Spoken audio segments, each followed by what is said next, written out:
धूल भरी खिड़की से भोर का पहला संघर्ष एक नए दिन की शांत शुरुआत का संकेत देता है। रिफ्त के हाथ अपनी कम उम्र के हिसाब से आश्चर्यजनक रूप से निपुण पुराने चूल्हे के दहकते कोयलों की देखभाल करते हैं। नरम गर्म रोशनी रिफ्त के एकाग्र चेहरे पर नाचती है, जो उसके सुबह के मेहनती काम को रोशन करती है। अगले कमरे में करीम के कोमल खर्राटे हवा में भर जाते हैं, जो रिफ्त के शुरुआती श्रम के विपरीत एक शांतिपूर्ण माहौल है। रिफ्त नाश्ता तैयार करता है।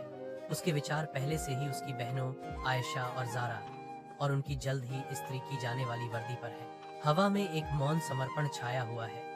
रिफ्त के शांत प्रयासों से एक नए दिन का वादा पूरा हो रहा है।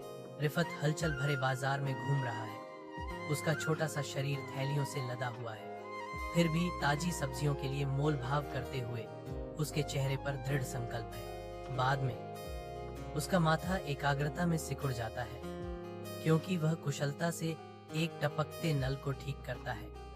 एक शांत क्षमता वाला व्यक्ति, वह धैर्यपूर्वक आयशा को एक कठिन गणित समस्या में पढ़ाता है। उसका मार्गदर्शन उसके संघर्ष में एक कोमल प्रकाश है। लड़के गली से पुकारते हैं, उनकी हंसी गूंजती है, लेकिन रिफ्त बस हल्की सी मुस्कान के साथ हाथ हिलाता है, अपनी भारी जिम्मेदारियों को शांत गर्व के साथ निभाते हुए।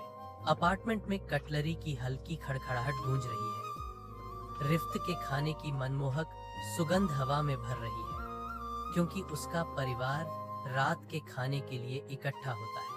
करीम एक स्कूली साहसिक कार्य को सजीव रूप से सुनाता है। आयशा गर्व से अपनी ड्राइंग दिखाती है और जारा एक नई धुन गुनगुनाती है। उनके माता पिता थके हुए फिर भी संतुष्ट प्रशंसा के कोमल शब्द कहते हैं, जिससे मेज के चारों ओर एक प्यारा अव्यवस्था उत्पन्न होती है। गर्मी के बीच रिफ्त को एक शांत संतुष्टि महसूस होती है, अपने परिवार के लिए ताकत का एक शांत अटूट स्तंभ।